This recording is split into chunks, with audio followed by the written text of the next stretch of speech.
오늘 말씀을 가지고 우리 주님이 원하시는 삶이라는 주제로 우리 함께 은혜를 나눠보고자 합니다. 엄마의 기준이 아이의 수준을 만든다라는 그 책이 있습니다.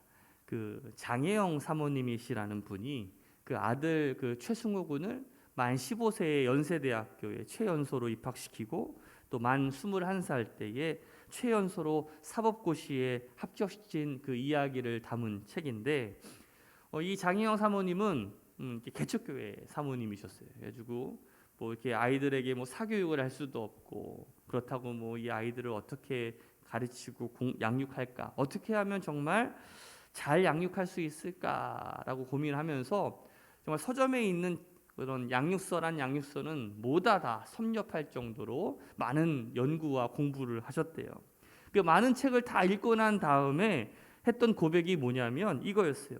인생은 짧고 양육서는 많다라는 거였어요. 그러니까 서로의 각자의 어떤 주장하는 어떤 기준이 다 다르다라는 것이죠. 결국 이 사모님이 그래 하나님의 말씀대로 이 자녀 양육의 절대 기준을 내가 잡아보자라고 내가 한번 이 양육서를 한번 내가 이 아이를 통해서 한번 해보리라라는 결심을 가지고서 이렇게 하나님의 기준이 나의 수준을 만든다, 그리고 내 아이의 수준을 만든다라는 모토로 정말 이 아이를 가르쳤어요. 정말로 하나님의 말씀으로 기준으로 이 아이를 양육했더니 그 아이가 오늘날과 같이 수준 있는 아이로 성장했다라는 이야기예요. 제가 이 책을 읽으면서 그런 생각을 해봤어요. 우리도 다 어떻게 보면 다 초보잖아요. 초보. 우리 중에 누구도 어떤 한 번 살아본 인생을 가지고서 그 경험으로 내가 살아가는 사람은 아마 이 가운데 아마 아무도 없을 겁니다. 두 번째 사는 인생 없으시죠? 다 우리는 처음 살아가는 사람들이에요. 결혼 생활도, 직장 생활도, 자녀 교육도, 건강 관리도, 경제 문제도 다 처음이에요. 어찌 보면 우리가 죽을 때까지 인생의 새로운 걸음을 내디디면서 사는 어떤 인생 초보일지도 몰라요. 우리는 다 모든 것들을 처음 맞이하고 살아가는 존재들입니다. 이런 관점에서 본다면 우리가 그렇게도 마음에 들어하지 않는 우리들의 어떤 삶의 모습이라고 할지라도 초보로서 이만큼 살아가는 나를 좀 격려하고 칭찬하는 것은 좀 어떨까? 우리 옆 사람한테 한번 이렇게 인사해 봅시다. 잘 살아왔어. 잘 견뎌냈어. 그래요. 처음 우리가 맞이하는 인생이지만 그래도 이렇게 열심히 살아가는 것만으로도 어떻게 보면 우리가 서로 격려하고 우리가 용기를 좀 줘야 되지 않을까 하는 생각이 들어요. 그런데 정말 중요한 것은 정말 다양하고 복잡한 이 세상 속에서 우리가 어떤 것들을 붙잡고 또 어떤 기준을 가지고 살아가느냐가 굉장히 중요한 것 같아요. 너무 기준에 벗어나 있으면요, 평생 죽을 때까지 우리가 돌아오는 데만 시간과 에너지를 낭비하느라 어떻게 보면 낭비하는 인생으로 살아갈지도 몰라요. 너무 멀리 가면 안 돼요. 기준이 우리가 중요하고 늘 하나님의 기준에 우리가 일치하는 삶을 우리가 살아가게 될 때 하나님이 주시는 기쁨과 또 축복을 우리가 누리면서 살아갈 수 있지, 다시 우리가 돌아오는 인생을 살아가려면 얼마나 힘들고 외롭겠습니까? 오늘 우리가 이 기준을 어떻게 갖느냐, 또 어떤 기준을 가지고 살아가느냐에 따라서 내 삶이 달라지고 내 가정이 달라지고 내 자녀가 달라지고 우리의 가문이 달라지게 될 줄로 믿습니다. 이것은 교육에만 해당되는 문제가 아니라 우리 삶의 전 영역에 해당되는 문제라고 할 수가 있을 거예요. 어떤 기준을 갖고 우리가 삶을 살아갈 것인가. 오늘 성경 말씀을 보면 이 예수님이 그 부활하시는 어떤 부활의 진행의 과정을 우리에게 설명해 주고 있는 그런 말씀인데, 먼저 예수님께서 십자가에 달려서 죽으시고 무덤에 갇히셨어요. 그리고 나서 부활하셨는데 그 무덤 밖에서 지금 마리아가 울고 있는 거예요. 그 울고 있는 그 마리아를 향해서 그 천사가 나타나셔서 두려워하지 말라라고 얘기하시는데 그 옆에 누가 계셨어요? 예수님이 계셨어요. 그런데 그 마리아가 그 예수님을 깨닫지를 못하죠. 또 제자들이 오늘 본문 속에 나타난 이 제자들을 보면 지금 이 제자들은 무덤 곁에도 가지 못한 채 문을 닫고 유대인들에게 자기가 잡혀 있을까 염려하고 걱정하면서 두려워하면서 지금 공포에 떨고 있는 그러한 모습입니다.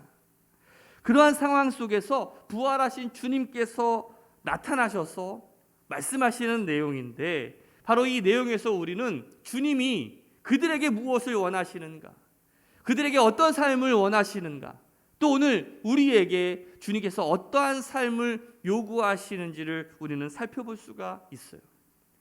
저는 우리 새로운학교 성도들이 오늘 이 말씀을 통해서 우리들의 삶의 기준을 갖고 정말 주님이 어떤 삶을 살기를 원하시는지를 우리가 깨닫고 살아가는 우리 성도들이 되시기를 주님의 이름으로 축복합니다.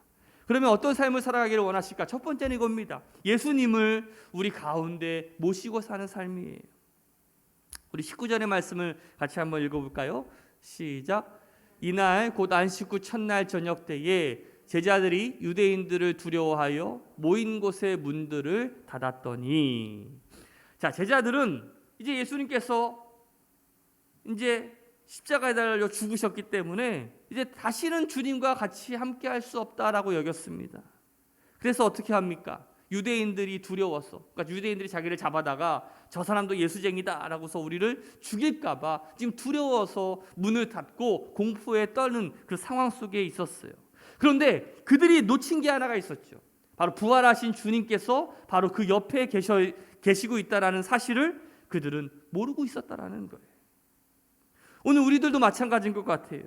우리가 두려움과 또 이 세상의 마음이 빼앗겨서 정말 우리가 주님이 우리 삶에 계신 것을 우리가 잊어버리면서 살아가고 있지는 않는 거예요. 옆에 사람한테 한번 이렇게 인사합시다. 예수님 부활하셨어요. 그 부활하신 예수님께서 우리 삶에 오셔서 내 삶을 지켜보시고 우리와 함께 동행하고 계시고 우리를 다시금 하나님의 품으로 초대하고 있다는 사실이에요. 오늘 그 은혜와 축복 앞에 우리가 혹시 문을 닫으면서 삶을 살아가고 있지는 않습니까? 오늘 우리가 추구해야 되는 삶이 있습니다. 오늘 예수 그리스도를 우리 마음속에 우리의 삶의 중심에 모시고 살아가야 됩니다. 그러기 위해서 우리의 마음의 문을 열고 우리의 주인 되신 구주 되신 주님을 우리 마음속에 초청하고 받아들여야 돼요. 부활하신 주님이 지금 우리 옆에 계셔요. 그리고 우리의 마음을 녹화하고 계셔요. 요한계시록 3장 30절 말씀에 보면 이런 말씀이 있죠. 볼지어다 내가 문 밖에 서서 두드리노니 누구든지 내 음성을 듣고 문을 열면 내가 그에게로 들어가 그와 더불어 먹고 그는 나와 더불어 먹으리라. 오늘도 주님은 여러분들의 마음의 문을 두드리고 계셔요. 오늘 여러분들의 마음의 문을 열고 그 닫혀있던 마음의 문을 열고 우리 삶에 예수님을 받아들이시기를 주님의 이름으로 축복합니다. 우리가 성경 공부를 하면서 우리가 함께 말씀을 좀 나누고 있잖아요. 하나님이 우리 이 교회 공동체를 통해서 하나님의 영광과 하나님의 나라를 세우시기를 원하시는데, 그래서 이 교회 공동체를 세우신 목적이 뭐예요? 그 훈련을 하기 위해서 우리가 서로 사랑하는 훈련을 하게 하셨어요. 하나님을 사랑하는 훈련, 또 우리 성도들을 함께 사랑하는 훈련을 우리에게 시키시는데, 이 교회 공동체에 우리는 다 어떤 지체의 역할을 하지 않습니까? 어떤 사람은 오른손 역할을 하기를 원한다고 얘기했고요. 어떤 사람은 어떤 사람은 뭐더라? 심장? 어떤 사람이 갑자기 우리 청년 중에 하나가 머리가 되겠습니다 그랬다고 그래서 혼났어요. 머리는 누구예요? 예수 그리스도님, 예수 그리스도. 그렇죠? 지가 예수 그리스도가 되려고 그랬다가 혼이 났었는데, 그렇죠? 우리의 머리가 되시는 예수 그리스도를 우리가 바라보면서 그 우리 삶의 중심에 예수님을 모시고 그 예수님의 명령을 따라 우리가 사랑을 실천하고 서로 격려하며 하나님이 원하시는 그 교회 공동체를 세우는 그것을 위해서 이 교회를 주님께서는 세우셨다라는 거예요. 아주 교회는 간단합니다. 교회는 예수님이 우리 이 교회의 머리가 되게 하고 이 삶의 중심에, 이 교회의 중심에 예수님이 들어오게 되게 될 때 바로 그 교회가 진정한 하나님이 원하시는 교회가 될 수 있다는 것이죠. 성막을 들어보셨죠? 성막이 뭡니까? 여러분, 출애굽한 이스라엘 백성들이 하나님이 약속하신 그 가나안 땅을 향해 가는 여정 가운데에 이제 시내산을 지나가게 되지 않습니까? 시내산에서 이 모세가 하나님의 율법, 그 십계명을 받게 되잖아요. 그리고서 그 십계명을 통해서 하나님께 어떻게 예배하고 하나님께 어떻게 삶을 지켜야 되는지에 대한 규범은 규례를 받게 됩니다. 그리고서 그들이 광야에서 그 하나님이 계심을 나타내기 위해서 성막을 지어요. 출애굽기 26장 1절 말씀인데 같이 한번 읽어볼까요? 너는 성막을 만들되 가늘게 꼰 배실과 청색, 자색, 홍색 실로 그룹을 정교하게 수놓은 10폭의 휘장을 만들지니. 자, 너는 성막을 만들라라고 말씀하고 있어요. 그 성막이 뭡니까? 바로 광야 생활 가운데에 이스라엘 백성들의 어떤 중심이 되는 것이, 생활과 이동 또 전쟁을 비롯한 모든 것이 바로 이 성막을 중심으로 이루어진다라는 것이에요. 이 성막은 이스라엘 백성들이 어떻게 보면 하나님의 임재를 늘 기억하면서 살아가라는 거예요. 이스라엘에게는 12지파가 있지 않았습니까? 이 12지파가 그 광야에서 행진을 할 때 이 성막은 어디에 위치합니까? 가장 가운데 위치했어요. 성막이 멈추면 이스라엘도 멈췄고 성막이 움직이면 이스라엘도 함께 움직였다라는 거예요. 그러니까 이스라엘 백성들의 모든 삶의 어떤 원칙 또 삶의 중심이 바로 이 성막이었다라는 것이죠. 성막이라는 것은 이스라엘 백성들이 하나님의 백성으로 살아간다는 것을 말하고 있고 내 삶에 항상 성막을 품고 살아간다는 것을 의미하고 있어요. 모든 것의 중심이 바로 예수 그리스도라고 고백하는 그 삶이 바로 어떻게 보면 우리에게 요구하고 있는 하나님의 어떤 원하시는 삶이라고 할 수가 있을 것입니다. 세계 최대의 인터넷 상거래 기업인 이 아마존, 이 아마존의 창업자 이 제프 베조스는요, 회의를 할 때마다 항상 그 빈 의자를 하나 딱 갖다 놓고 이렇게 회의를 한대요. 그리고 회의를 시작하러 모인 중역들에게 이렇게 이야기합니다. 여러분들 저기 비어 있는 의자가 보이십니까? 저기에는 정말 중요한 사람이 앉아 있습니다. 바로 하나님입니다. 이러면 얼마나 좋을까요? 그렇죠? 그런데 이렇게 얘기합니다. 고객입니다. 지금 여기서 가장 중요한 사람은 저 보이지 않는 의자에 앉아 있는 고객이라는 사실을 명심하십시오. 그러면서 항상 회의를 진행을 했다라는 것이지. 아마 이 아마존이 전 세계에서 가장 어떻게 보면 소비자 중심의 가장 편리하게 사용되는 친화적인 사이트라는 어떤 그것도 이제 사용자들에게 선호되는 사이트라고 할 수 있을 텐데요. 그렇게 할 수 있었던 이유에는 바로 이 경영자의 이 경영 철학이 담겨 있지 않았나라는 생각이 들어요. 저희도 마찬가지인 것 같아요. 우리가 삶을 살아갈 때 여러분도 나름대로 여러분들의 인생이라고 하는 기업을 우리가 이끌면서 살아가고 있지 않습니까? 그 인생의 기업을 우리가 내딛고 무언가를 결정하고 무언가를 선택할 때 정말 하나님을 우리 삶에 놓고 우리가 회의하고 결정하고 선택하고 그러한 삶을 살았던 적이 있으십니까? 오늘 빈 의자를 놓고서 이렇게 고객의 중심으로 삶을 살았던 회의했던 이 모습처럼 오늘 우리들의 삶에도 마찬가지의 모습이 있어야 된다고 생각이 들어요. 여러분들의 마음속에 빈 의자를 하나 딱 놓으십시오. 그 빈 의자에는 누가 앉아 있습니까? 바로 하나님이 앉아 계셔요. 우리의 모든 것들을 우리가 하나님과 회의하고 하나님과 우리가 함께 물어보고 하나님의 결정하심을 따라서 우리가 인생을 살아간다면 오늘 우리들의 인생이 어떻게 될까요? 우리들의 삶이 훨씬 더 풍요로워지고 훨씬 더 좋은 선택을 할 수 있지 않았을까? 제가 가만히 이제 인생을 돌아보면서 생각하는 것 중에 하나도 뭐냐면 제가 전에 한번 보여드린 적 있죠. 아내 말을 잘 듣자라고 이렇게 티셔츠 뒤에 있는 그 그림을 하나 보여준 적이 있으실 텐데, 근데 제가 그런 생각을 해봤어요. 내가 삶을 살아가면서 아내 말만 잘 들었어도 내가 이렇게 돌아가지는 않았을 텐데 이런 후회를 많이 해본 적이 있는데 여러분도 어떻습니까? 여러분들도 그런 적 있으십니까? 아내 말만 잘 들어도 우리 인생이 좀 달라질 수 있는데 심지어 하나님 말씀을 잘 듣는다면 오늘 우리들의 인생이 어떻게 될까? 저는 우리 새로운학교 성도들이 오늘 정말 우리 삶에 하나님을 중심으로 놓고 살아가는 우리 성도들 되시기를 주님의 이름으로 축복합니다. 두 번째는 예수님을 사랑한 흔적이 우리 가운데 있어야 돼. 오늘 주님께서 원하시는 삶은 우리에게 예수님을 사랑한 흔적이 있느냐라고 묻고 계셔요. 우리 옆에 사람한테 한번 물어봅시다. 예수님을 사랑한 흔적이 있습니까? 시작. 오늘 20절 말씀을 보면 이 말씀을 하시고 손과 옆구리를 보이시니 제자들이 주를 보고 기뻐하더라. 주님께서 왜 제자들에게 손과 옆구리를 보여주셨습니까? 십자가에 달려 죽으실 때 찔리신, 상처받으신 그 자국이, 다시 말하면 예수님이 진짜 그 고난, 십자가의 고난을 받으신 진짜 그분이시라는 것이죠.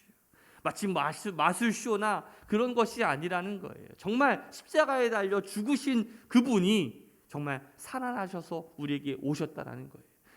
만져지지 않는 그분이 아니라 진짜 만져질 수 있는 실체라는 거죠. 허상이 아니라.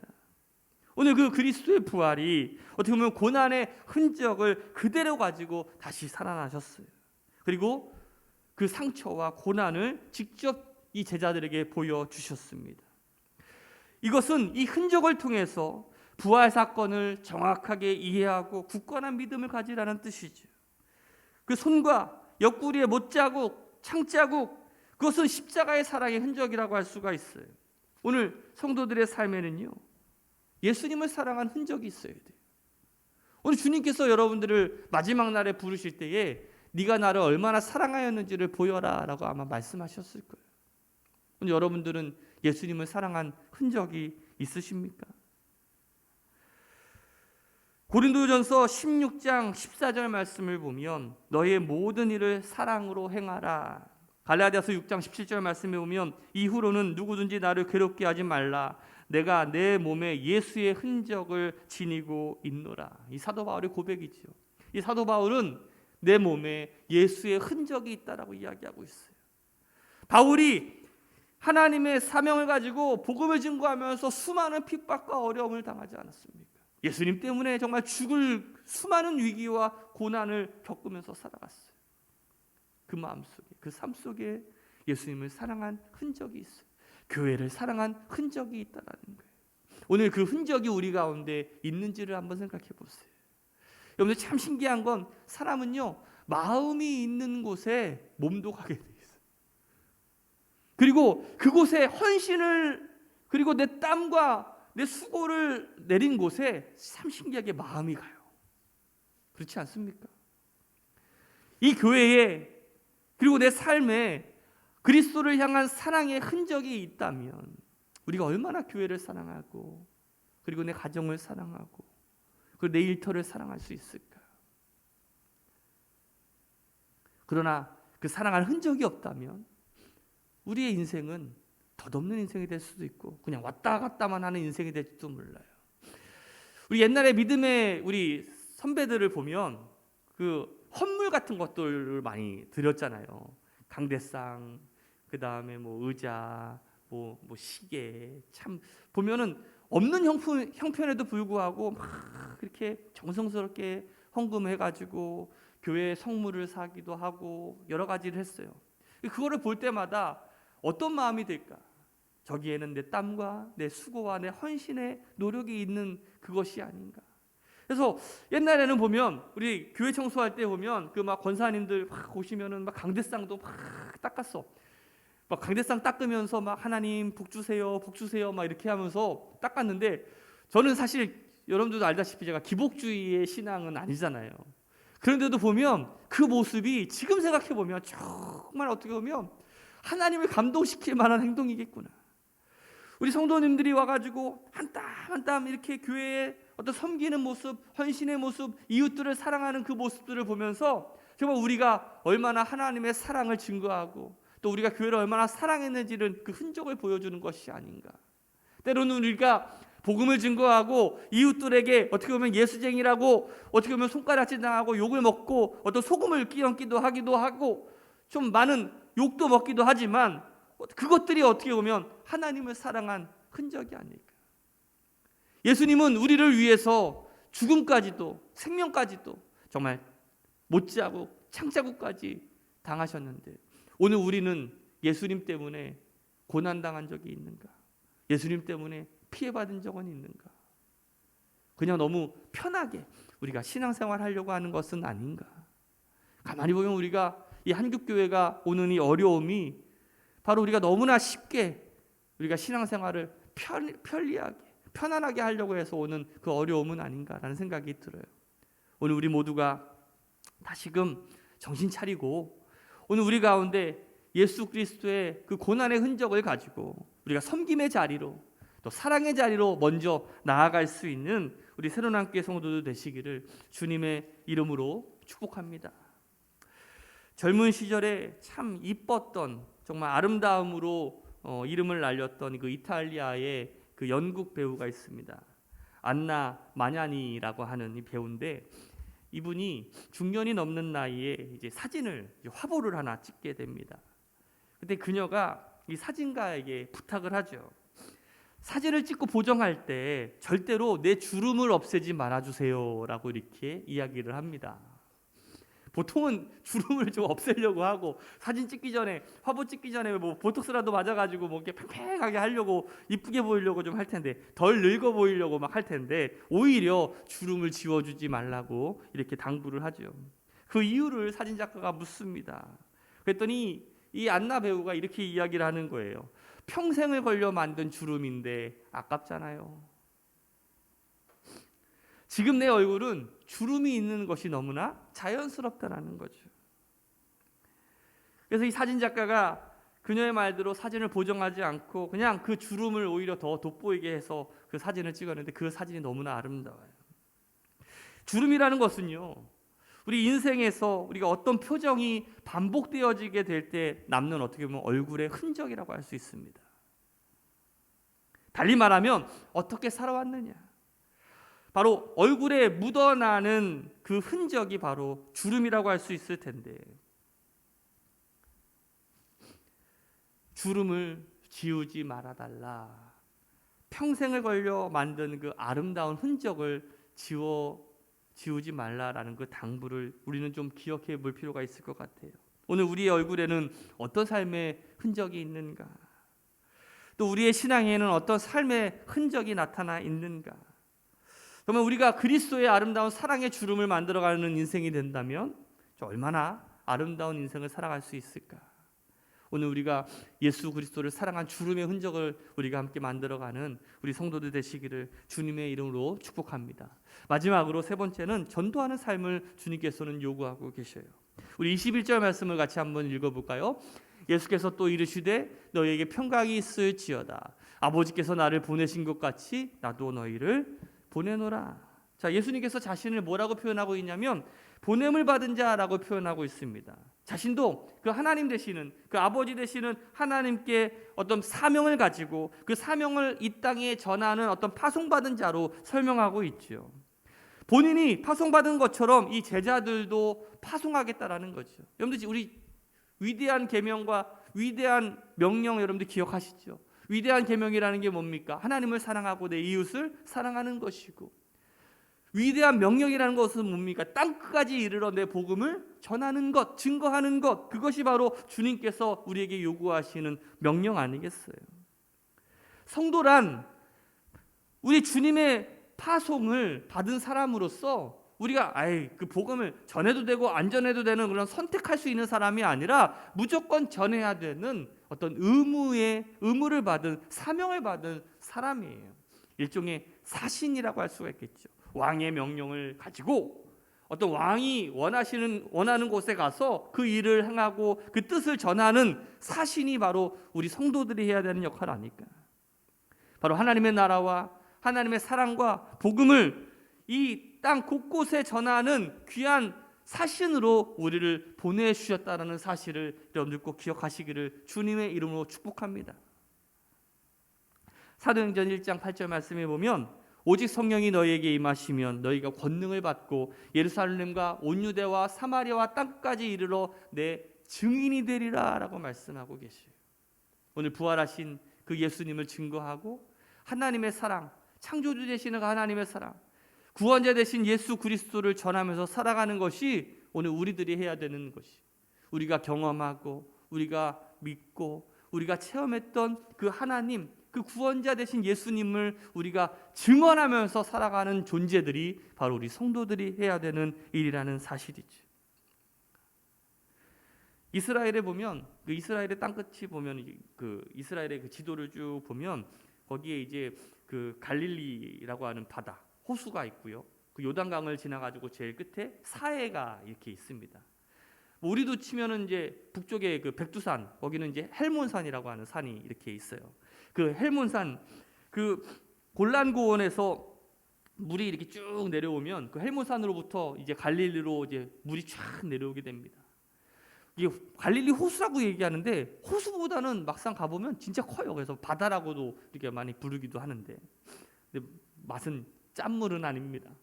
근데 그 갈릴리에서 이제 갈릴리 바다 호수에서 이제 요단강을 지나가지고 사해까지 물이 이르게 되는데, 사해에 이르는 순간에 그냥 모든 물이 흐르지 않고 멈춰버려요. 그래서 이름이 사해예요. 흐르지 않으면 다 죽어요. 거기서는 어떤 생물도 살아남을 수가 없지요. 오늘 주님께서도 우리에게 경고의 말씀을 우리에게 알려주고 계셔요. 하나님의 사랑이 끊임없이 흐르고 전달되고 계속 흘러야지, 그냥 우리끼리만 좋고 우리끼리만 즐기고 그냥 그렇다면 결국 이곳에서는 더 이상 희망이 생겨나지 않는다라는 거예요. 우리 인생이 사해가 되면은 끝장나는 거죠. 참 신기한 거는요, 하나님의 사랑과 복음은 참 전하면 전하게 될수록 더 풍성해진다라는 거예요. 그냥 나만 가지려고 하면 결국은 그것이 사해가 된다라는 것. 저는 오늘 우리 새로운학교 성도들이 오늘 우리가 받은 그 하나님의 사랑과 또 하나님의 그러한 구원을 우리가 다시금 깨닫고 감사함으로 우리가 나아가게 될 때, 우리가 이웃에게 사랑을 증거하고 복음을 증거하고 많은 영혼을 우리가 구원할 수 있는 일에 우리가 힘쓰고 애쓰는 마음들이 우리 가운데 생겨났으면 좋겠어요. 정말 우리가 이웃들을 바라볼 때 긍휼히 여기는 마음이 있는가? 정말 복음을 전하는 복음을 전해야 되겠다라는 그러한 사명감이 우리 가운데 있는가?